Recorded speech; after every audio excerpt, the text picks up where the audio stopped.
Bonjour à tous et bienvenue dans le Grand JT de l'éducation. Tout de suite, le sommaire. Les résultats du bac, c'était aujourd'hui. Pour l'occasion, 2 élèves fraîchement diplômés seront sur notre plateau pour nous donner les premières impressions. Et puis nous aurons aussi le président du SNALC avec nous. On parlera diplôme, orientation, études. C'est tout de suite dans le Grand JT. Les grandes vacances débutent officiellement ce week-end et avec le retour du célèbre cahier de vacances, on vous présentera Mes cahiers numériques, une plateforme qui permet aux enfants de réviser pour être au niveau à la rentrée. Enfin, dans sa chronique Vue à l'étranger, Mickaël Dorian nous parlera de lycéennes britanniques qui dénoncent l'hypersexualisation de l'uniforme qu'elles portent en classe. Mickaël qu'on retrouve tout de suite pour l'actualité en bref.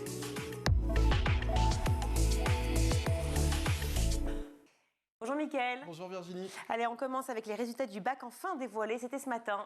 Admis au rattrapage ou recalé, l'émotion était palpable ce mardi sur les visages des près de 710 000 candidats qui ont passé l'examen cette année. Entre stress, joie et parfois déception, reportage d'Agathe Delannoy au lycée Pasteur de Neuilly-sur-Seine. Des cris et des larmes de soulagement. Au lycée Pasteur à Neuilly, les résultats viennent de tomber. Une personne ne l'a pas, 2 doivent aller au rattrapage et pour les autres, c'est dans la poche. Admis mention bien, comme je l'avais espéré. Mention très bien, voilà. Avec un peu de modestie, je me permets, mention très bien. 19 en maths, 18 en SES, c'est bien ça? Ok. Je suis assez bien, je suis assez contente, ça va. Je voulais bien, mais je me dis, ça va. Si les élèves se réjouissent de leurs résultats, pour le corps enseignant, depuis la réforme, le bac a perdu de sa valeur. Un peu déçu de voir que des élèves qui ont séché toute l'année ont le bac quand même et avec mention. Donc du coup, voilà, peut-être qu'il faudrait revoir le système de notation parce que ça n'encourage pas les élèves à être assidus. Et quand je vois que des élèves qui ont travaillé toute l'année, qui sont venus en cours toute l'année, ont les mêmes mentions que des élèves qu'on a vus 3 fois dans l'année, je m'interroge. Dans un déplacement dans un lycée à Champigny, le ministre de l'Éducation nationale Pape Ndiaye annonce que les premières tendances des résultats du baccalauréat indiquent une baisse par rapport aux années précédentes. Et c'est vrai que depuis quelques années, on avait tendance à dire que le bac était trop facile, que tout le monde était reçu. Alors cette année, peut-être un peu moins.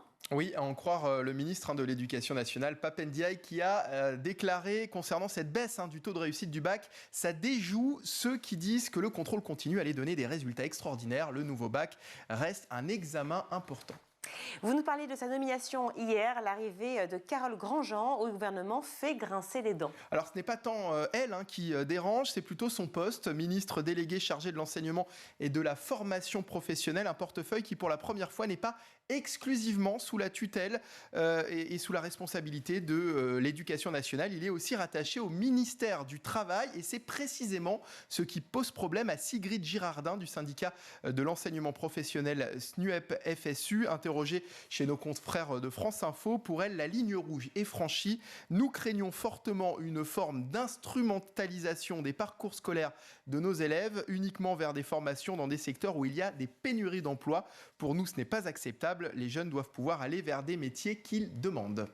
On termine avec un entretien exclusif sur Paris Match d'Hamid Karzai. Oui, entretien exclusif de l'ancien président d'Afghanistan qui demande notamment la réouverture immédiate des écoles pour filles. L'éducation des filles est un enjeu vital pour notre avenir à tous, dit-il. Il affirme qu'à chacune de ses réunions avec les dirigeants talibans, il les exhorte à revenir sur leurs décisions avant d'ajouter « Détruire le système éducatif de l'Afghanistan profite à ceux qui ne veulent pas que notre pays se développe. Je pense notamment au Pakistan ».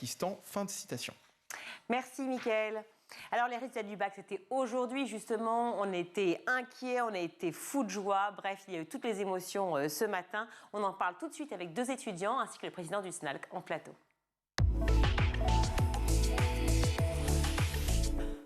J'ai la chance d'être avec 2 bacheliers aujourd'hui. Bonjour Auréline. Bonjour. Bonjour Guillaume. Bonjour. Merci d'être là. Bravo, bravo, bravo. Merci. On va en parler dans quelques instants, mais avant ça, je présente. Je ne sais pas si j'ai besoin de le présenter, tant il vient fréquemment ici sur le plateau. Jean-Rémy Girard, bonjour. Bonjour. Merci d'être avec nous. Vous êtes président du SNALC, le syndicat national des collèges et des... Non, si c'est ça ? Lycée, collège, école. Voilà. Lycée, collège, école. Parce qu'à chaque fois, je dis collège, lycée. Mais non, mais il y a école aussi. Il y a les écoles aussi. Ben oui, voilà, exactement. Alors, on va bien sûr parler de vos impressions. C'est un ouf, un énorme soulagement. Franchement, oui. J'étais pas très stressée non plus, mais ça fait du bien, surtout quand on a des bons résultats, de les annoncer aux familles, etc. Bah oui, j'imagine, surtout une mention. Ouais, très bien. Bravo, franchement, bravo. Je sais pas, ni votre mère ni votre sœur, mais franchement, félicitations pour Merci vous. beaucoup. Guillaume, pareil. Pareil, hein, c'est vraiment un soulagement. On peut enfin partir en vacances l'esprit libre, parce que ça prend beaucoup la tête quand on attend les résultats du bac. Et voir la famille heureuse, avoir tout le monde qui nous appelle, etc., ça fait vraiment un gros réjouissement, donc c'est super. Mention également. Mention aussi assez bien. Voilà, mais bravo, c'est génial. C'est incroyable. Non, franchement, c'est incroyable. Vous n'y croyez pas? Moi, je n'y croyais pas au début, mais c'est incroyable. Alors justement, il y a le contrôle continu maintenant. Alors je dis maintenant, ça fait quand même 3 ans. C'est ça à peu près, 3 ans qu'il y a le contrôle continu? Oui. Bon. Depuis l'année du Covid. Voilà, mais c'est évidemment le premier bac qui se passe à peu près correctement dans les conditions normales, à peu près. Donc le contrôle continu, est-ce que pour vous c'est une bonne chose ou pas? Ou est-ce que vous appréhendiez? À mon avis, le contrôle continu, c'est un moyen de donner un peu plus de chance aux élèves qui n'ont pas l'occasion de performer sur l'épreuve du bac en elle-même, pour avoir une chance tout au long de l'année de rehausser la note du bac. Mais après, je pense que le bac, il perd un petit peu de sa valeur, parce qu'on normalement, on est censé tout miser sur toute une semaine de très grosses épreuves à la fin. Ouais. Et là, on perd un petit peu l'essence même du bac ou de base. D'un examen final, en fait. C'est ça, on perd l'examen un petit peu final, il est moins important, il est moins valué qu'avant. Auréline, vous avez la même impression? C'est-à-dire qu'en fait, se dire, est-ce que le bac, finalement, sert à quelque chose? En fait, je suis un peu mitigée, par exemple, sur le contrôle continu, parce que c'est vrai que j'ai toujours trouvé une forme d'injustice dans le baccalauréat. On passe une épreuve, si jamais on la loupe, voilà, c'est fini. Donc c'est vrai que le contrôle continu, ça permet de faire ses preuves tout au long de l'année, sur différents contrôles. On peut se permettre de se rattraper si jamais on a loupé. Mais bon, c'est vrai que, comme disait Guillaume, le baccalauréat, ça a toujours été pour moi sur une semaine, comme je voyais les plus grands, ça a toujours été sur une semaine, plein d'épreuves, toutes les matières. Donc c'est vrai que c'est différent. Je sais pas, je suis un peu mitigée. En même temps, ça vous permet aussi de pouvoir prouver à quel point vous êtes bons, en l'occurrence tous les deux, tout au long de l'année, même vers les 2 ans. Et puis après, effectivement, de faire vos preuves in fine sur l'examen final. Vos spécialités, quelles étaient? Alors moi, j'avais HGGSP Ouais. et LLCE, donc anglais, littérature. D'accord. Et contente du choix fait? Parce que c'est pas facile de faire un choix en seconde. Contente, oui, c'est sûr. Contente. Après, c'est vrai que si j'avais voulu faire du droit, parce que j'étais un peu en hésitation, il aurait peut-être fallu prendre SES à la place de anglais. Parce que j'ai vu que je n'étais pas acceptée partout en droit à cause de anglais, je pense. Donc, Ah oui, parce que les sciences économiques et sociales c'est important effectivement par rapport au droit. Et donc, du coup, vous pouvez vous rattraper ça d'une certaine manière ou pas? Non, je peux rien faire, hein, mais de toute façon, au final, j'ai fait un tout autre choix pour mon avenir. Mais bon, c'est vrai que si j'ai un conseil à donner, peut-être privilégier des matières comme SES, HGGSP pour faire du droit plus tard, sera plus valorisé, en fait. Et alors, qu'est-ce que vous allez faire, du coup? Je vais faire une école de cinéma. Ah oui, qui n'a rien à voir. Rien à voir. Ça veut dire que, donc, à cause, c'est quand même important, ça, de signaler, parce qu'à cause d'un mauvais choix de matière, finalement, de spécialité, finalement, vous changez complètement de direction. Alors, le cinéma, c'est génial, hein, mais Oui. bon, c'est quand même pas la même vie, c'est quand même pas le même métier. Bon, après, ça a aidé mon choix, c'est sûr, de ne pas vraiment avoir d'école de droit sur Parcoursup, mais c'est vrai qu'à la base, c'est mon choix de cœur. Je serais peut-être allée vers le cinéma quoi qu'il arrive, donc voilà. Jérémy, la spécialité, c'est quand même important. Un Oui. choix comme ça, c'est Et pas innocent. c'est très compliqué à faire parce que les critères de sélection de l'enseignement supérieur ne sont pas forcément très transparents. La réforme du lycée, elle a été faite un petit peu en interne au niveau de l'éducation nationale, c'est-à-dire qu'on a fabriqué cette réforme du lycée avec ses spécialités et sans véritablement l'articuler de manière très précise avec les différentes filières du supérieur. Donc il y en a certaines qui s'y sont retrouvées ou qui ont assez clairement dit quelles étaient les attendus ou les spécialités, notamment dans les disciplines scientifiques où c'est un petit peu plus clair.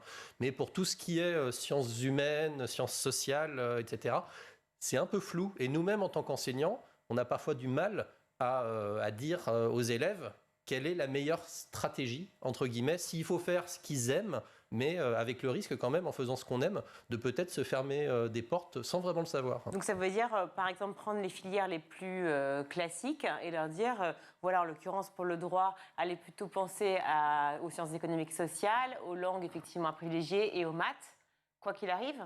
C'est compliqué, c'est d'autant plus compliqué qu'on ne peut avoir que 2 spécialités en terminale. C'est ça.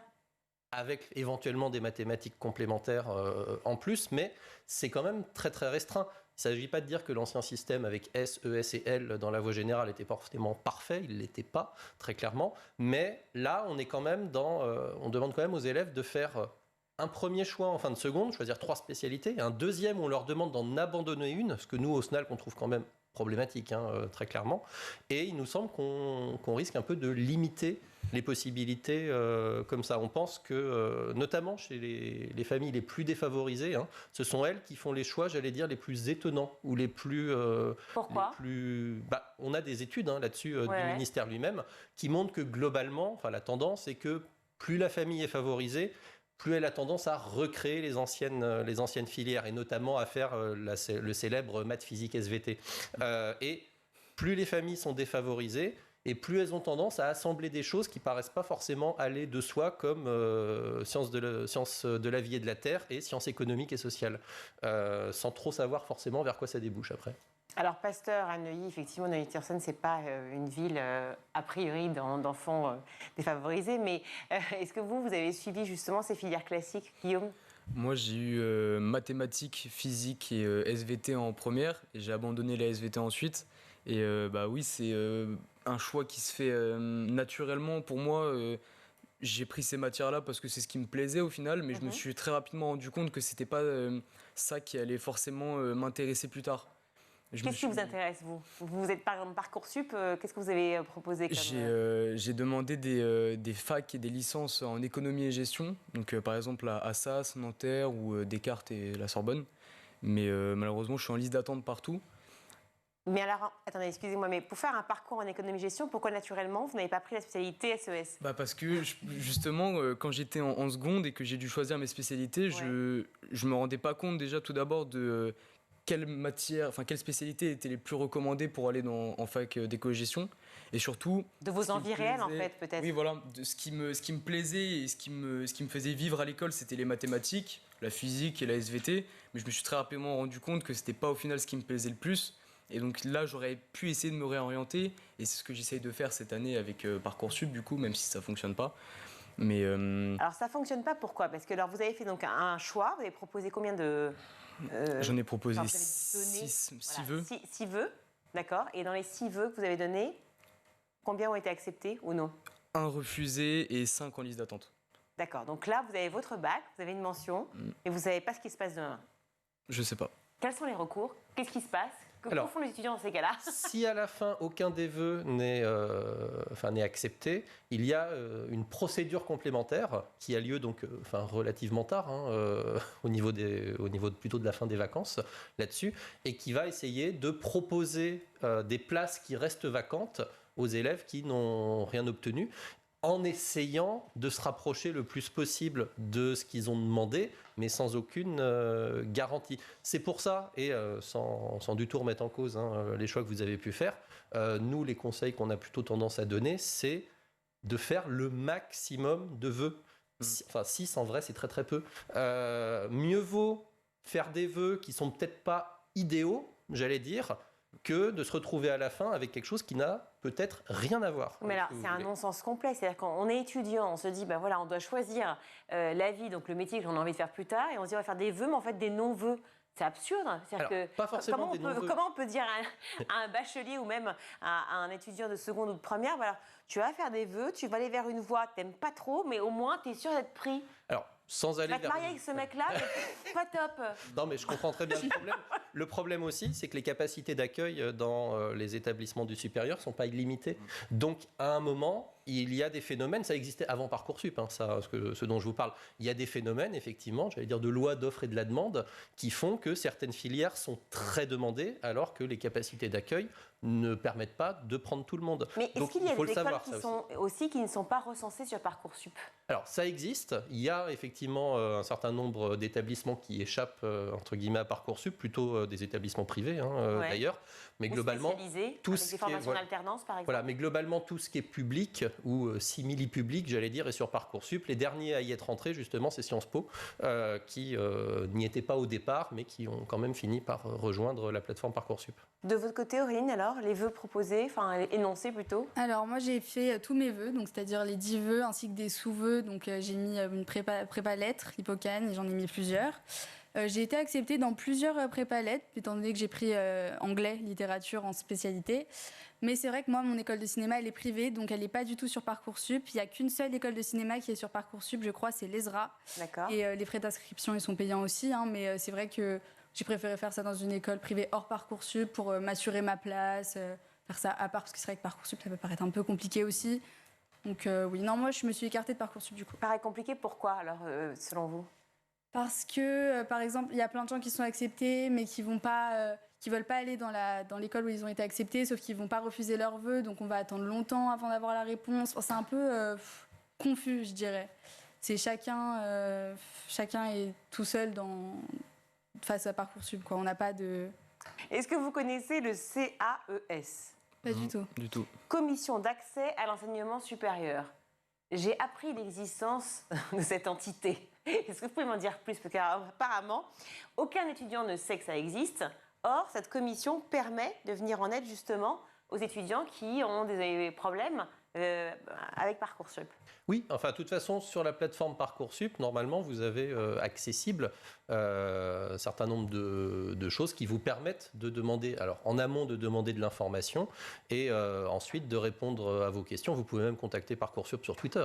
Il y a des gens qui répondent. Oui, tout à fait, moi je le vois, puisque je suis abonné au compte. Ouais. Donc je constate qu'effectivement, la plateforme Parcoursup répond aussi aux personnes qui la contactent. Mais une fois encore, Parcoursup, et je suis entièrement d'accord avec vous, c'est pas simple quand on est dedans, et c'est pas simple non plus pour les enseignants, il faut le savoir. C'est pas évident de bien conseiller, parce que nous aussi on a peur parfois de se tromper. On veut pas non plus vous diriger vers des choses qui finalement se révèlent pas exactes.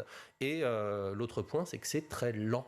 C'est très très lent, Parcoursup. Ouais. Du fait que les vœux n'étant pas classés, il faut attendre que les gens se désistent de leurs vœux pour que la liste d'attente descende. Donc peut-être que vous allez être pris sur l'un de vos vœux, mais vous ne le savez pas encore. Mais d'accord, donc Guillaume, vous ne le savez pas encore, et la seule issue possible, c'est donc fin août, c'est ça? Vous le disiez, début septembre? Pas forcément, c'est d'attendre déjà parce que en fait Parcoursup c'est quasi en temps réel. C'est la grande différence avec le système précédent qui fonctionnait par palier, où les élèves en fait classaient leurs vœux, ce qui fait que l'algorithme donnait automatiquement les premiers résultats, puis ensuite on refaisait des trucs et ça repartait deuxième et troisième session. Là, Parcoursup, c'est vraiment en temps réel, c'est-à-dire que si on va attendre, si par exemple 5 personnes se désistent, et ben on va contacter finalement les 5 suivants sur la liste et leur indiquer que s'ils veulent, eux, ils peuvent être pris. Et on va donc attendre que ceux-là acceptent ou n'acceptent pas pour contacter ceux d'après. Donc vous voyez, c'est très très lent. Donc Guillaume ne pourrait pas, par exemple, émettre de nouveaux vœux dans les prochains jours par rapport à Parcoursup? Non, ça c'est pas possible tout de suite. Ensuite, il y a déjà la phase complémentaire qui a commencé le 23 juin, où c'est une phase où on peut toutes les facs, tous les vœux qu'on peut faire. Qui sont encore un petit peu disponibles, on peut essayer d'en faire par rapport à nos choix. Donc, par exemple, moi, j'ai regardé un petit peu pour les licences en éco-gestion sur Paris. Et j'ai vu qu'il restait quelques licences à Saint-Denis, etc. Donc je peux encore m'inscrire c'est jusqu'en août, je crois, que ça se termine. Alors j'ai plus le calendrier, mais ça c'est assez nouveau. Justement, ils se sont rendus compte quand même qu'il y avait il y avait quelques dysfonctionnements. Et ça, cette procédure-là, cette année, ça permet de résoudre. Quelques dysfonctionnements dans l'éducation nationale. Mais oui, après, c'est vrai qu'il peut y avoir un problème aussi au niveau de l'hébergement. Par exemple, si une personne est acceptée à la Cato Lille, une fac de droit, elle va devoir, si elle est acceptée tard, elle va devoir trouver un logement rapidement. Ça aussi, ça peut être un problème. Alors justement, il y a les aides, effectivement, qui sont prévues aussi pour la localisation, pour le changement aussi de lieu en fonction de Parcoursup et des choix. Oui, ça, on peut, en tant qu'étudiant, il peut y avoir accès à des bourses. De toute façon, il y a un système de bourses, évidemment. Là aussi, il peut y avoir, mais ça aussi, ça dépend de comment c'est fait, puisque chaque établissement supérieur peut fonctionner différemment. Chaque académie, en fait, peut ne pas avoir les mêmes systèmes non plus. Donc c'est vrai que l'enseignement supérieur, c'est un peu une sorte de jungle, parce qu'avant qu'on y arrive, l'éducation nationale, finalement, c'est quelque chose, quelque part, d'assez réglé, d'assez cadré. L'enseignement supérieur, c'est vraiment beaucoup plus disparate. Donc il faut arriver à s'y retrouver. C'est pour ça aussi que... ça se joue parfois aussi sur le niveau de connaissance que l'on a du système et toutes les familles là non plus n'ont pas toujours le même niveau de connaissance et la même maîtrise des codes. Alors, à vous écouter tous les trois, évidemment, se pose encore une fois cette question qu'on s'est posée plusieurs fois, mais c'est à quoi sert le bac? Puisque le contrôle continu existe, l'examen final, certes, est source de stress, mais enfin bon, est-ce que vraiment il compte à ce point? On ne sait pas. Et puis, finalement, vos vœux, vous les faites bien avant, bien en amont, vous y réfléchissez bien en amont. Donc, est-ce que pour vous, finalement, ce bac a une utilité? Ça dépend parce que par exemple il y a des écoles qui vont vous accepter sous condition. Donc si oui, si vous avez le bac, on vous accepte dans notre école. Donc ça peut jouer aussi. Après il y a si oui avec mention. Donc il faut avoir une certaine mention pour intégrer l'école. Après c'est pas mon cas. Moi il faut juste que j'ai le bac pour aller en école de cinéma. Après est-ce que le baccalauréat sert? Je sais pas. Je le verrai plus tard. Mais je pense que oui, en vrai. Quand vous avez passé votre brevet, par exemple, comment vous l'avez vécu ce moment? Sur le moment, on pense que c'est l'examen de notre vie, forcément, mais franchement, je ne l'ai même pas revu depuis. Je ne sais pas à quoi ça a servi, honnêtement. Mais fier quand même aujourd'hui d'avoir son bac et de se dire c'est un examen national. Je l'ai, j'ai une mention, donc forcément une grosse fête ce soir. Il y a des récompenses aussi. Je sais que ma banque, par exemple, CIC, donne 160 € pour la mention bien, très bien. Donc c'est vrai que c'est valorisant. C'est valorisant. Pareil pour vous, Guillaume? Je pense que le bac, c'est vraiment une passerelle pour les études supérieures. À mon avis, aujourd'hui, mis à part les filières un petit peu différentes que le bac général, comme le bac pro ou le bac STMG, qui permettent, dans ces cas-là, par exemple, le bac pro, de finir cuisinier ou ce genre de choses. Je pense que là, il y a plus d'intérêt pour eux de passer le bac. Alors que nous, l'intérêt, c'est vraiment uniquement pour le supérieur, pour certains aller en école de commerce, où là, il faut passer des concours annexes au bac. Donc parfois, on travaille moins le bac et on préfère travailler les concours pour accéder à ces écoles. Et sinon, il y a aussi dans notre bac, uniquement cet intérêt d'aller dans le supérieur, vraiment, de continuer dans cette lignée qu'on s'est mise depuis qu'on est enfant. Est-ce que vous rejoignez les propos de Guillaume? Oui, non, ça me paraît assez bien vu, parce que déjà, on dit le bac, mais en fait, c'est les bacs. Il y a 3 séries, la générale, la technologique, la professionnelle.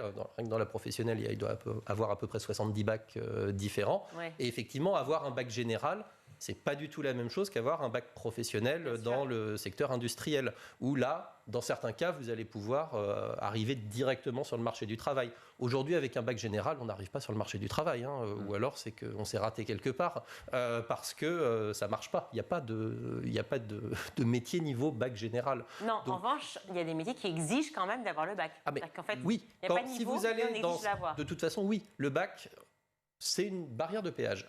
C'est-à-dire, ça a 2 positions, c'est ouvert ou c'est fermé. Et si c'est fermé, de toute façon, vous ne pouvez pas aller dans le supérieur. Donc, il faut absolument que la barrière soit ouverte pour que vous continuiez. Aujourd'hui, la sélection, parce qu'à un moment, on va employer les gros mots, oui, il y a des systèmes de sélection. On ne va pas non plus mentir aux gens en leur disant qu'on ne sélectionnerait jamais personne et que tout le monde peut faire ce qu'il veut dans sa vie. Ça marche malheureusement pas comme ça. C'est peut-être dommage, mais ça ne marche pas comme ça objectivement.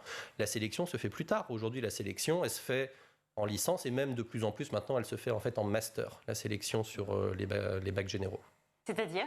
C'est-à-dire que la sélection va se faire sur le fait de pouvoir être admis en master et si possible dans les masters ou dans le master que vous visez. Et aujourd'hui, la question des étudiants, c'est beaucoup les étudiants qui sortent de licence et qui n'arrivent pas à entrer dans les masters qu'ils souhaitent. Et donc on va remettre un examen finalement après la licence? C'est une possibilité, en tous les cas, en attendant, alors non pas de remettre un examen là tout de suite, mais de toute façon il y a des critères de sélection, puisque sauf à ouvrir là aussi un nombre beaucoup plus important de places de master, ce qui serait peut-être souhaitable également, c'est de toute façon il faut effectivement avoir un système pour savoir qui va rentrer dans le master. Donc en fait on a plutôt reporté le problème. Parce que la durée des études s'allonge, et ça, c'est pas un phénomène que français, c'est un phénomène européen. Ouais. Le licence, master, doctorat, c'est européen là-dessus. Les études s'allongent, et donc finalement, aujourd'hui, le bac, c'est important, c'est symbolique, et je crois que ça fait plaisir à tout le monde de l'avoir, donc nous, on pense qu'il faut le garder. Mais la vraie sélection, en fait, elle a lieu après. Alors, le bac aussi, autre critique qu'on lui fait, si je puis dire, c'est qu'on dit qu'il est donné. Finalement, l'année dernière, le taux de réussite s'élevait à 93,7%, toutes filières confondues. Pour le bac dit général, 97,5%. Papendiaï annonce des chiffres qui sont en baisse cette année. Il avait l'air de dire que ça prouvait bien que le bac n'était pas donné. Est-ce que vous êtes d'accord avec cela? Alors, je pense qu'il ne faut pas dire aux élèves que le bac est donné, parce qu'à un moment, ils ont travaillé pour l'avoir. Donc, nous, on fait la différence au SNALC entre les problèmes structurels dans l'éducation nationale et le fait que, oui, on a un souci bac, Et de l'autre côté, le fait qu'individuellement, chaque élève travaille pour avoir son bac et on ne peut pas lui dire, en fait, on te l'a donné. Ben non, vous avez travaillé pour avoir votre bac. Non, mais je ne cherche pas à savoir si on peut lui dire ou pas, je cherche à savoir la vérité. La vérité, c'est que c'est beaucoup plus facile d'avoir son bac aujourd'hui qu'il y a 30 ans, c'est très clair. Et qu'il y a tout un système... Parce que quoi ? Parce que les programmes étaient plus difficiles avant ? Non, ce n'est pas une question de programme. Nous, on le voit... Parce que ce n'est pas un concours, c'est un examen. Donc, oui, mais on le voit beaucoup. Là, on a eu des polémiques sur la question des harmonisations à la hausse. On sait qu'il y a des consignes, enfin on le sait parce qu'on le corrige, le bac. Il y a des consignes qui sont données pour remonter les notes et les moyennes des correcteurs. Donc, alors en maths, on ne peut pas augmenter une note, mais ça veut dire quoi ? C'est-à-dire qu'en français, en philo, etc., on met des plus 1, plus 2 ? Non, mais en maths, on le fait. Nous, on a connu une académie qui avait fait un barème sur 24 sur une épreuve notée sur 20, vous savez. Donc, c'est des choses qui existent très concrètement. On vous en a parlé, vous, dans votre lycée ? Ouais, moi, par exemple, pour l'épreuve de philosophie, j'ai entendu dire que l'harmonisation, ça se passait comme ça. Si on a au moins, je parle des bacs technologiques là en l'occurrence, au moins une référence philosophique, ça s'élève à au-dessus de 13, mais c'est le but du bac de philosophie de mettre des références philosophiques. Donc c'est vrai que je rejoins monsieur, le bac était plus compliqué avant, puis même tout se passait sur une semaine, donc le stress était encore plus présent. Là c'est extrêmêmement espacé les épreuves, on a le temps de se relâcher un petit peu. Ouais, franchement, je suis d'accord. Et pour vous, Guillaume ? Moi aussi, je suis plutôt d'accord sur ce point-là. Je pense que... personnellement, quand j'ai passé le bac de physique, quelques temps après, on nous a dit que les notes allaient être harmonisées parce que les notes en physique étaient catastrophiques. Et donc, du coup, ils allaient rehausser un petit peu les notes pour tout le monde. Et je pense que c'est un peu, je dirais pas inutile, mais ça dévalorise un petit peu le bac en soi. Mais ça permet aussi lorsqu'on a eu une année, on a eu plusieurs années comme celle qu'on a vécue avec le Covid, etc., où on n'a pas pu travailler au final à 100%, parfois on a fini les programmes un petit peu tard, on n'était pas dans les temps, ça permet aux élèves d'être un peu, de reprendre un peu leur souffle par rapport à tout ça. C'était le but ? Alors, ça arrive même quand il n'y a pas le Covid, en fait, ce système-là. Et par exemple, si vous prenez les statistiques sur les mentions au bac, le taux de bac avec mention a incroyablement explosé ces dernières années. Ça n'enlève rien. Une fois encore, c'est ça. Ça n'enlève rien en fait que vous ayez eu une mention. C'est juste, c'est statistique. Ouais. Il faut le voir. Maintenant, là où on est tout à fait d'accord, c'est que oui, là, on est quand même dans une période très particulière. Les élèves qui ont passé le bac cette année, ils ont quand même vécu l'année de seconde et l'année de première en mode Covid. Bah oui.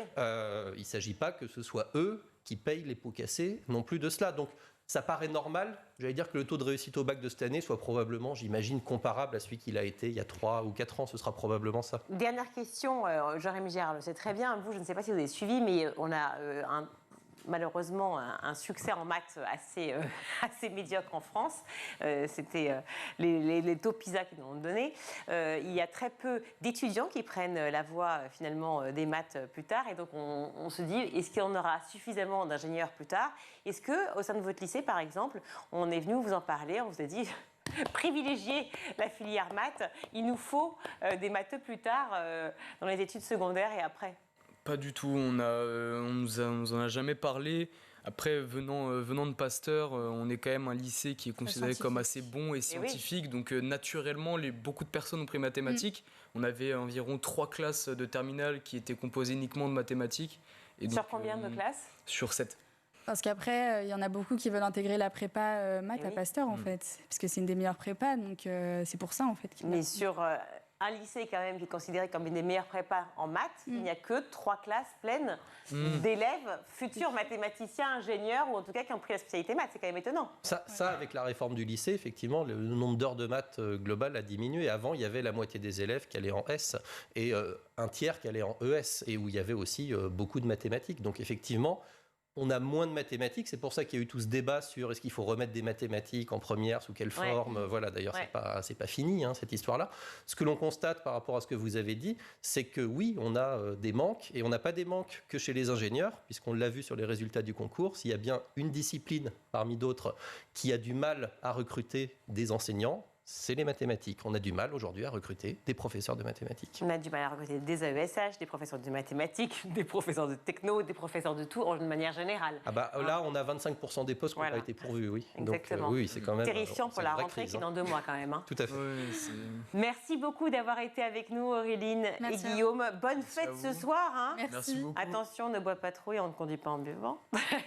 Mais profitez bien de votre succès, c'est largement mérité pour nos bacheliers. bacheliers qui ont tous les deux reçu une mention au lycée Pasteur à Neuilly. Merci également, Jérémy Girard, Merci à vous. président du SALC, d'avoir été avec nous. On marque une courte pause et on se retrouve.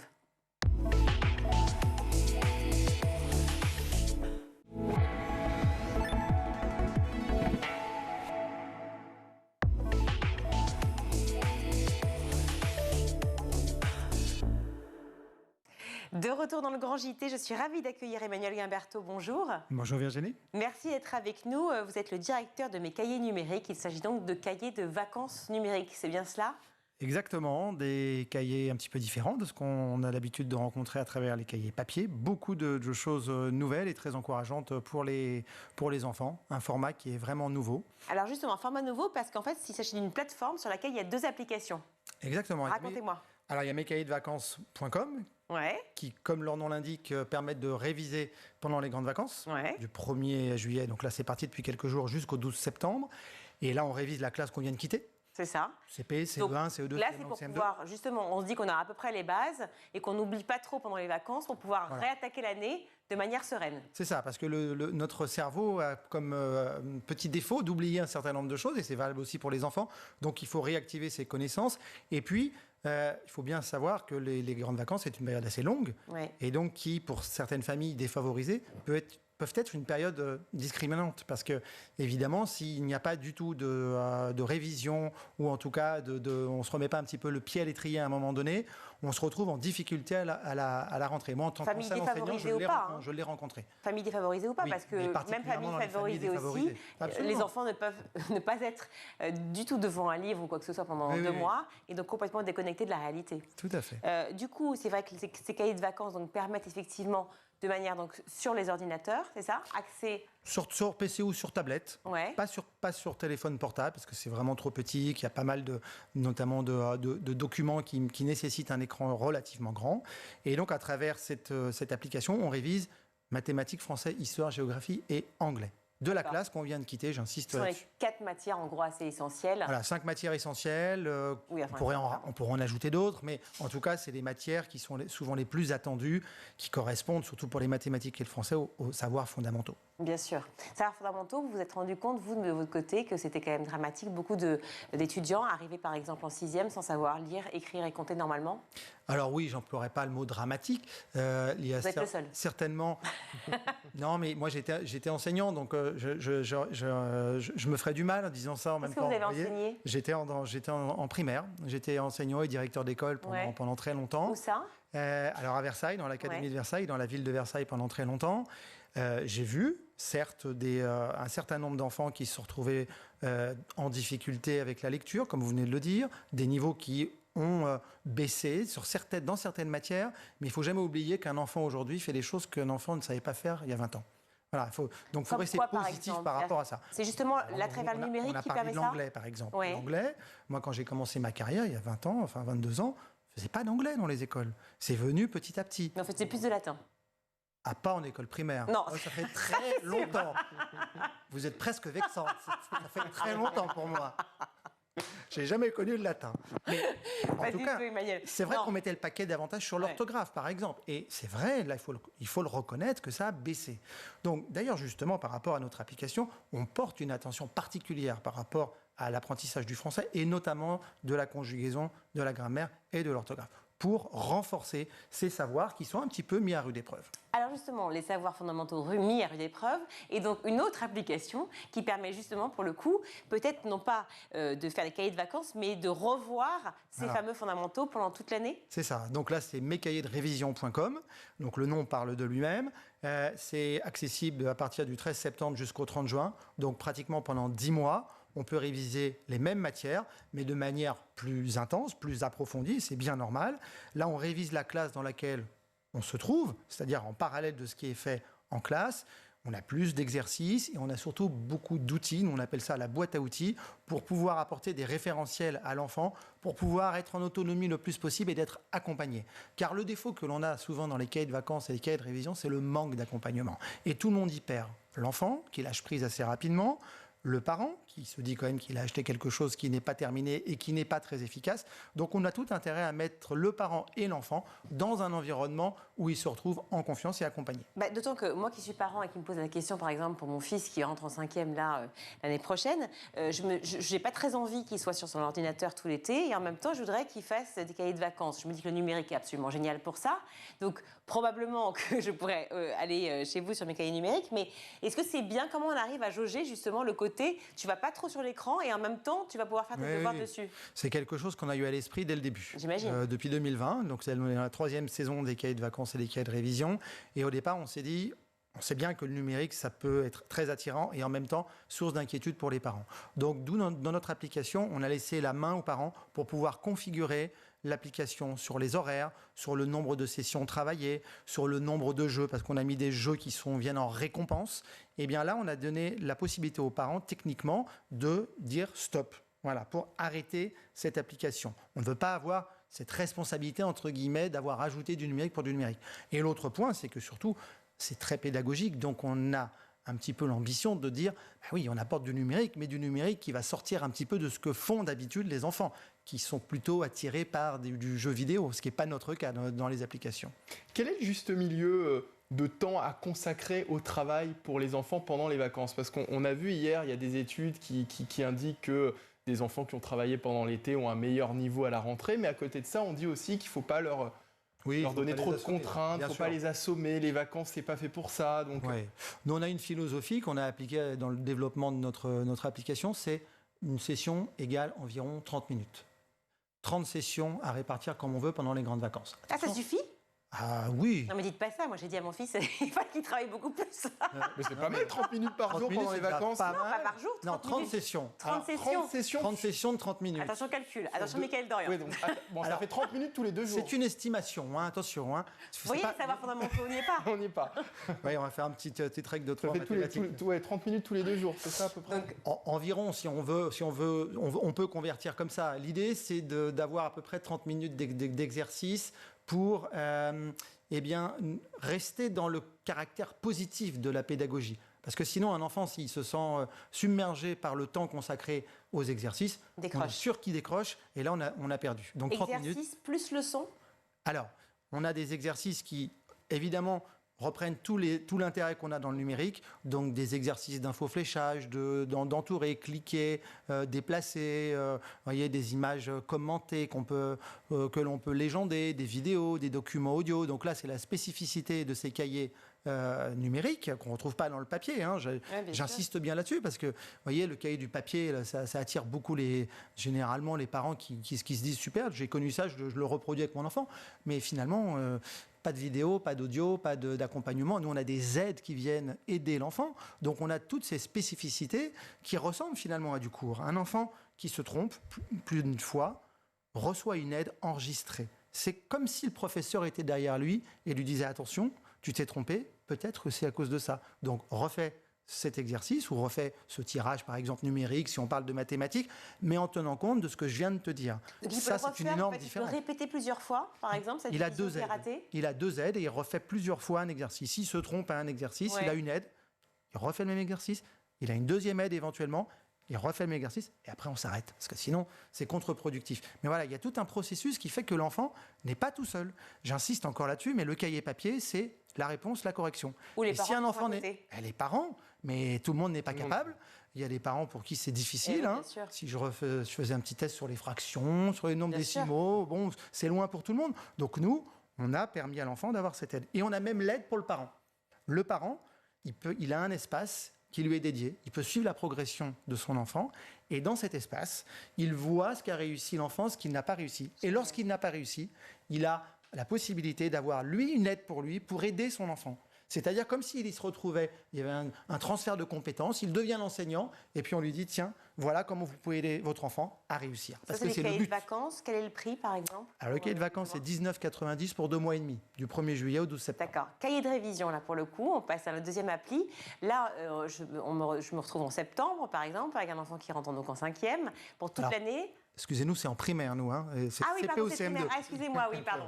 Pardon, alors d'accord. Donc, Votre enfant n'a plus besoin du alors, par exemple, qui rentre en CE1, d'accord, il va faire appel donc, au cahier de révision. Quoi, c'est hebdomadaire, c'est tous les soirs? Alors là aussi, c'est la liberté. On le fait quand on veut, au moment où on le souhaite. Évidemment que c'est recommandé de respecter des temps de repos parce qu'on ne va pas se jeter sur le cahier de révision à 16h30, mais on peut en faire quelques minutes par jour. On a 2 parcours dans ce cahier de révision. On a un parcours structuré dans lequel, par période, les mêmes périodes que l'école, on a déposé des exercices par matière. Ça repose sur les programmes de l'éducation nationale, c'est-à-dire dans telle matière, voilà ce qu'on devrait faire à tel moment de l'année. Donc on peut se laisser porter par ces exercices qui sont dans le parcours structuré, ou si on veut faire librement, on a le parcours libre, et là on choisit sa matière, on choisit son exercice, et on choisit son moment. Et le prix, à l'année ou au mois? Le prix, on est à peu près sur du 9,90 par mois, avec tout un système de réduction qui peut amener aux alentours de 80, 85 euros. C'est un peu complexe à expliquer, mais voilà, sur l'année à peu près 85 euros. D'accord. Mescahiernumériques.com? Mescahiernumériques.com, ça c'est le site qui permettra d'avoir des infos sur les 2 applications. Et alors, comme c'est pour le primaire, j'en profite, est-ce que vous avez un conseil à donner pour le secondaire? Parce que vous ne les faites pas pour l'instant. Ouais. Est-ce que vous, par exemple, vous suggérez un cahier de vacances particulier? Alors, je ne vais pas faire la pub pour un concurrent, vous m'en demandez trop. C'est pas un concurrent, vous faites que le primaire, vous. Je plaisante. Moi, je recommande, là je vais reprendre ma casquette d'enseignant, je recommande de ne pas, même au collège, être dans la rupture totale. Ouais. Donc, cahier de vacances, oui, pourquoi pas, il y en a des très bons. Lire. Là, en tant qu'ancien enseignant, je ne peux qu'approuver les gens qui disent qu'il faut lire, parce que la lecture, c'est quelque chose qui est évidemment transversal à plein de compétences, et puis on apprend énormément. On fait de l'orthographe, de la grammaire, on fait de la conjugaison, de la compréhension, on peut même des lire mangas, oralement. peu importe. Mais tout ce qui tombe sous la main, la lecture, c'est formidable. Merci beaucoup Emmanuel Guimbarteau d'avoir été avec nous pour mescahiernumériques.com. C'est l'heure justement de retrouver Mickaël Dorian, ça tombe bien, il est là pour sa Je suis là. chronique.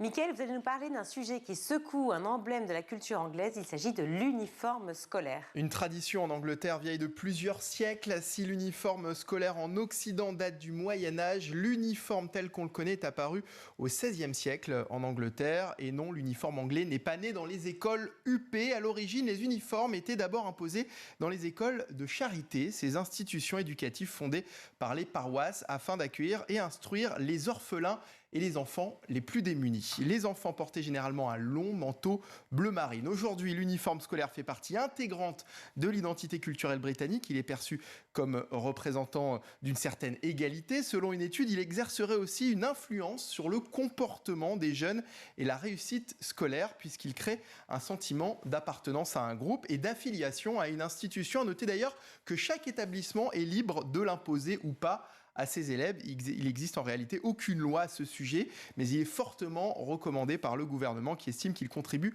à la mise en place d'une ambiance appropriée à l'école. Alors, en quoi est-il remis en cause aujourd'hui ?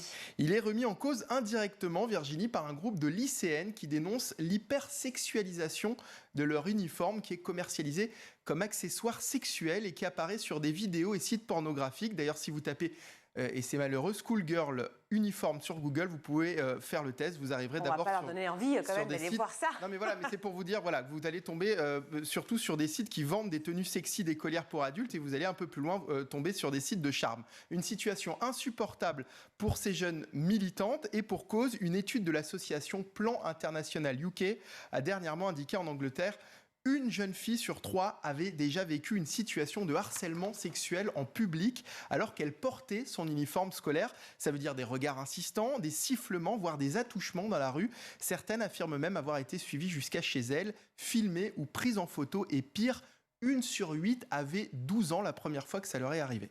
C'est absolument terrifiant, en effet. Bon, mais l'idée, on est d'accord, n'est pas de remettre la faute sur l'uniforme que portent ces jeunes filles. Non, absolument pas. D'ailleurs, pour ces jeunes militantes, le port de l'uniforme est en étroite corrélation avec le harcèlement de rue subi par certaines écolières. Elles ne cherchent pas du tout à s'attaquer directement à l'uniforme. Elles n'ont pas envie qu'il soit ni supprimé ni changé. Non, elles demandent en revanche que ces uniformes soient bannis des sex shops et de la pornographie, car pour l'une d'entre elles, le fait que les uniformes que portent des enfants soient dans des scénarios sexuels signifie que les hommes se sentent en droit de harceler sexuellement et publiquement les enfants portant des uniformes scolaires, justement puisqu'ils sont si souvent sexualisés. Alors vous allez me dire que c'est un combat difficile, c'est vrai, mais ce qui est bien, c'est qu'elles sont soutenues par plusieurs enseignants de leur établissement. Elles ont même ouvert une pétition sur le site du Parlement. Pour le moment, elles n'ont atteint qu'un peu plus de 3000 signatures. Elles espèrent, pour se faire entendre, en obtenir 100 000. J'ai surtout peur que ce combat, en fait, fasse l'effet inverse et que ça devienne une sacralisation de l'uniforme dans les sex shops. Bref. Bon, courage à elle. Merci beaucoup, Mickaël. Tout de suite, c'est l'heure de retrouver l'invité de la semaine de Malika Ménard dans Souvenir d'écolier. Si je vous demande un souvenir d'écolier précis à nous partager. C'est quand mon prof de biologie, on était en voyage scolaire, en Camargue. Et en fait, on faisait les fous, mais vraiment les fous. J'étais au collège, donc là, j'étais un jeune collégien. Et il est entré dans notre chambre, moi j'étais debout sur le lit superposé. Tout le temps debout? Ouais, toujours en train de... Je savais que plus tard, il allait m'arriver un truc, donc je voulais vraiment profiter d'être debout le plus longtemps possible. Et bref, je faisais le con, je foutais le bordel dans le dortoir. Je me souviens de ce prof qui était le prof le plus sympa du monde. Je crois qu'il s'appelait M. Fetterman. Et il ouvre la porte et il me voit et on est plein à faire les cons. Mais c'est moi qui regarde. Et à ce moment-là, il m'a attrapé. Il m'a pas fait mal, mais il m'a attrapé. Il a pris mon matelas, il l'a arraché. Et je me souviens de cette nuit où je l'ai passé par terre dans le dortoir des profs. C'était un dortoir de profs. Et en voyage scolaire où j'étais là comme ça, juste avec eux autour. Et c'est un souvenir qui était drôle. Et en fait, j'ai vu dans ce regard-là, il fait « J'en peux plus de toi, mais heureusement qu'on a des gamins comme toi qui mettent l'ambiance et qui dynamisent un groupe, même si c'est chiant, même si t'es lourd à la longue. » Et voilà, moi j'ai toujours un rapport... Vous étiez un peu fédérateur alors? Ouais, moi dans la bêtise. Mais quand vous êtes un peu le drôle de la bande, en général, on aime bien être avec. Après, quand on est prof, j'imagine, quand on doit gérer 30 gamins, c'est compliqué. Mais non, moi j'ai des bons souvenirs globalement avec le corps enseignant. Et puis jusqu'à l'âge de 11-12 ans, jusqu'au début du collège, j'ai plutôt des très bons souvenirs aussi avec mes camarades de classe. Est-ce que le sport, c'était déjà votre matière préférée? C'était ma matière préférée. En tout cas, c'était la matière dans laquelle j'étais le meilleur. Donc on a tendance à bien aimer là où on est bon. Oui. Non, mais le sport, moi, ça m'a permis aussi, surtout, d'avoir dans la classe un rapport aux profs et aux élèves qui était plutôt privilégié. C'est-à-dire que moi, j'étais très, très bon petit. Ouais. Jusqu'à l'âge de 10-12 ans, je faisais partie des meilleurs Français en tennis, notamment. Ah oui. Et donc, en fait, j'avais ça occupait déjà une place énorme, alors. Ça prenait une place importante. Je veux dire, au-delà de l'école, quoi. Bien sûr. Non, et puis, il y avait aussi quand je partais, moi, le week-end ou en vacances, je revenais, j'avais gagné des tournois, et donc je partageais ça. Et de la part des autres enfants, il y avait pas de l'admiration, mais en tout cas, une vraie curiosité. Ah, la chance, t'as fait ci, t'as fait ça. Donc ouais, ça a un petit peu conditionné aussi mes années jusqu'au collège. Il y avait une autre matière préférée à côté du sport? Moi, j'ai toujours adoré l'histoire. Ouais. J'ai toujours adoré l'histoire et les langues. D'ailleurs, c'est ce que j'ai fait plus tard dans mes études, mais j'ai toujours adoré l'histoire et les langues. J'ai une mère qui était prof d'espagnol, une grand-mère qui est espagnole, et donc je me suis lancé là-dedans. Moi, dans ma famille, moitié de ma famille est médecin et moitié de ma famille est prof. Okay. Des profs d'espagnol, des profs de français ou des médecins. Mon père est médecin, ma mère était prof, et voilà. Et donc, ça a toujours été ma matière préférée. Une aversion pour les matières scientifiques. Vous allez y venir. Est-ce qu'il y avait la matière cauchemar? Les maths. Depuis la 6e, des cours particuliers de maths pour finalement avoir 9 au bac en trichant, lamentablement. Mais imaginons sans les cours particuliers. Je pense que j'aurais eu mon bac. Déjà que j'ai eu 10,00, donc avec l'indulgence du jury, jamais j'aurais eu mon bac. Non, c'est... je ne sais pas si tu es en réaction. J'ai une mère littéraire, un père scientifique. Mon père, il a fait maths sup, maths spé. Mon grand frère, bac S. Mon petit frère était en première S et passé en terminale L, ce qui est assez rare de faire une passerelle comme ça. Pour montrer qu'on était dans une famille où, quand même, ce qu'on nous racontait, c'est que la voie royale, c'est les sciences. Alors qu'au final, quand on voit ce que je fais ou que mes frères font, on aurait dû il y a bien longtemps... Qu'est-ce qu'ils font? Mon grand frère, il est entrepreneur social. Mon petit frère, il travaille avec moi sur toutes mes différentes structures. Il est entrepreneur. Tout le monde est engagé, en fait. Ouais. Je pense que c'est l'éducation. Moi, j'avais un grand frère altermondialiste à l'époque de José Bové, qui, juste après mon accident, m'a emmené à des contre-sommets européens à Nice. Okay. Donc, sur des engagements écologiques, pour plus de justice sociale, justice climatique. Et donc, depuis, là, on parle de ça il y a 20 ans, pas aujourd'hui. Aujourd'hui aussi d'actualité. Ouais. Est-ce que vous avez un prof qui vous a marqué? Une prof dont j'étais amoureux, c'était ma prof de CE2. C'était Claudie Seoudi, qui était C'est une très belle femme, une douceur qui nous a appris à faire les tables de multiplication. Je me souviens, on entrait dans la classe, on se tenait tous la main, on faisait comme ça, 2 x 2, 4 et on faisait le tour. Et les vainqueurs, donc on allait jusqu'à la table de 9, ça prenait un peu de temps, les vainqueurs avaient des bonbons. Et comme moi j'étais fou de ça et que je voulais en plus... plaire, CE2, j'avais 8 ans, mais en tout cas lui plaire, non mais il y avait vraiment de ça. Je finissais toujours avec les bonbons et j'ai appris... Voilà, fallait continuer comme ça, les maths jusqu'au bout. Mais encore aujourd'hui, les calculs mentaux, il n'y a pas de problème, mais dès qu'il y a eu la notion de problème, vous allez devoir résoudre un problème. Mais je veux pas de problème, moi je suis heureux dans la vie, laissez-moi tranquille. C'est l'intitulé qu'elle n'est pas en fait. Je pense que c'est ça qui pêchait. Non, mais c'est quelqu'un que j'ai toujours adoré, que j'avais recroisé un peu plus tard et qui est décédé il y a quelques années, mais ouais, c'est quelqu'un dont je garde un souvenir très tendre. C'est la fin de ce numéro, on se retrouve demain, toujours en compagnie de Michael Jérémiaz pour la suite de Souvenirs d'écoliers. À demain. Merci Malika et à demain. Tout de suite, c'est le meilleur de School TV avec le ZAP. Vous avez qualifié dans une interview la notion d'intelligence de sulfureuse. Est-ce qu'on peut, de manière très synthétique, essayer de donner une définition de ce qu'est l'intelligence ? Alors, si on veut être très synthétique, on pourrait dire que l'intelligence, c'est la capacité d'adaptation. Voilà, c'est ce qu'on peut faire de plus synthétique. Mais en fait, il y a énormément de définitions. Il y a autant de définitions que de chercheurs. Celle-ci me va très bien. Donc, capacité d'adaptation, ça permet d'englober plein de choses à la fois, en fait. Oui, c'est très large. Voilà, donc il y a l'intelligence émotionnelle, la compréhension sociale, la créativité, il y a plein de choses, en fait, quand on dit ça. Dit comme ça, oui. Alors ça, c'est la définition théorique. Et en fait, ce qui se passe en recherche sur l'intelligence, qui est assez étrange, c'est qu'il y a des définitions théoriques, dont celle-ci, voilà, qui résume bien les choses, qui sont très générales, et puis des définitions plus opérationnelles, pratiques, qui ont l'avantage de permettre des vraies mesures. Donc le fameux QI. Alors qu'est-ce qui mesure le QI ? Et donc ça mesure quelque chose d'un peu différent de simplement capacité d'adaptation, parce que comme vous dites, dans les capacités d'adaptation, il y a aussi la compréhension des autres, évidemment, parce qu'on est une espèce sociale, et donc l'intelligence sociale, l'intelligence émotionnelle, ça devrait rentrer dedans, mais ça n'est pas mesuré par le QI, ou mal. C'est un peu mesuré à la marge, mais enfin bon, c'est mal mesuré par le QI. Le QI, c'est un autre concept d'intelligence un peu plus restreint, on pourrait dire. Ça correspond à ce que les psychologues appellent parfois le facteur G, comme général, qui veut dire simplement un facteur général de compétences cognitives. On a aussi appelé ça la puissance mentale, pour le dire autrement. Voilà. Et c'est une sorte, si on veut le définir, c'est une sorte de résumé de toutes les capacités. C'est comme une moyenne générale, en fait. Voilà, c'est ça. C'est quoi exactement d'abord Connect It ? C'est une très bonne question. En fait, ce qu'on a essayé de faire avec les enfants, c'est d'imaginer le futur, mais de l'imaginer assez concrètement. Donc en fait, l'idée, c'est qu'ils puissent prototyper un objet connecté qui soit au service de l'environnement. On a voulu que ce soit très large, que ce soit sur des thématiques écologiques ou des thématiques sociétales. Des thématiques sociétales sur lesquelles évidemment ces enfants ont planché. Il y a un programme d'atelier qui les suit tout au long de l'année. Je crois que ça s'adresse avant tout aux enfants de 9 à 15 ans, des écoles notamment autour justement d'Issy-les-Moulineaux où le Cube est implanté, des villes de Haute-Seine, Issy-les-Moulineaux évidemment, Meudon au Gennevilliers, en Seine-Saint-Denis aussi, Noisy-le-Grand par exemple, et puis Paris. Vous les accompagnez pendant 6 mois avec leur classe, avec leurs enseignants et enseignantes ? C'est tout à fait ça. Donc en fait, nous, on a des enseignants qui viennent vers nous, qui sont soit volontaires, soit c'est nous qui allons du coup leur proposer ce programme. Et ensuite, on vient sur différentes séances en classe où on va commencer à aborder donc, ces questions sociétales, ces questions écologiques et voilà, pouvoir amener aussi des débats, pouvoir laisser s'exprimer les enfants. Parce que souvent, c'est des sujets où, voilà, qui génèrent beaucoup d'anxiété chez eux. Donc on va commencer à en discuter, leur offrir ce temps de parole-là.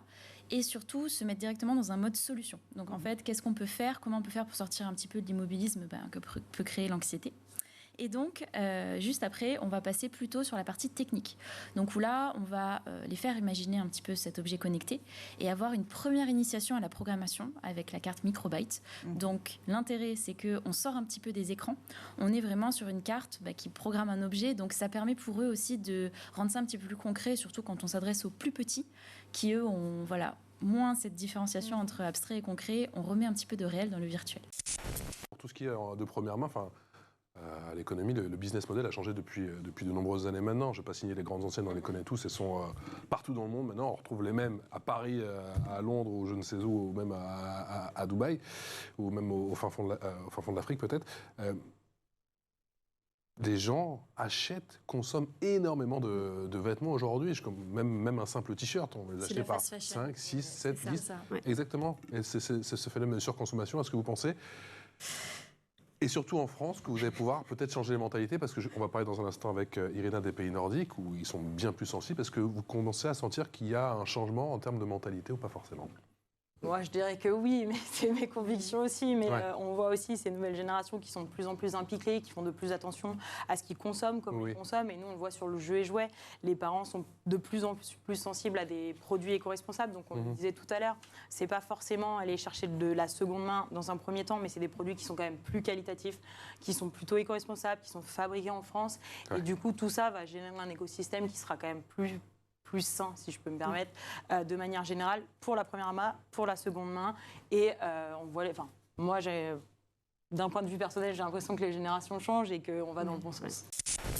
Il y a quand même ce que vous avez appelé, vous, un business de la douance qui s'est installé. Donc, comment on identifie les personnes sérieuses pour évaluer son enfant ?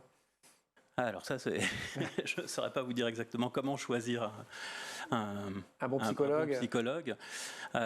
Mais ouais, il faut trouver quelqu'un qui soit au fait des réalités scientifiques, quoi. C'est ça. Ouais. A contrario, est-ce qu'il y a un moyen de détecter les pas très sérieux ? Ceux qui confondent le haut potentiel et l'hypersensibilité, c'est-à-dire si vous êtes face à un psychologue qui vous dit il doit être à haut potentiel parce qu'il a une pensée en arborescence, qui saute du coq à l'âne. Déjà là, on demande un deuxième avis déjà. Ok, hypersensible, voilà, ça c'est un peu. Ouais, c'est vraiment focalisé sur l'intelligence. C'est intéressant cette histoire effectivement de penser en arborescence, parce qu'on a beaucoup décrit le fonctionnement notamment des personnes, des autistes comme ça, en disant ils ont plein de trucs qui partent en même temps. En fait, en sciences cognitives, ça n'existe pas, ça correspond à rien. Personne ne pense en arborescence. Le terme n'existe pas en science et il est défini nulle part. Maintenant, il y a des choses qui ressemblent et qui sont effectivement plus présentes chez les hauts potentiels, mais c'est ce qu'on appelle en science la pensée divergente, par exemple, qui est la capacité à avoir plusieurs idées de pistes à partir d'un point de départ unique. Donc ça fait par exemple que pour un problème de mathématiques, on va avoir plusieurs idées.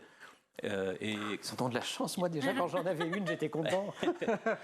Et en tendance, c'est vrai que les enfants au potentiel sont capables d'avoir plus d'idées. Donc si c'est ça qu'on veut dire par pensée. Par arborescence, oui, ça existe. Mais souvent c'est pris comme une sorte de pensée qu'on dirait diffluente, où on saute du coq à l'âne, où tout se mélange. Et ça, c'est pas du tout typique des hauts potentiels. Ça fait plus penser à un trouble de l'attention. Valentine, on est ravis de t'accueillir par duplex interposé dans l'école du futur. Tu es élève de 5e au collège Bel Air de Meudon. Tu as participé à Connect It cette année et tu as remporté un des prix. Très joli nom de ce prix puisque c'est le prix du futur.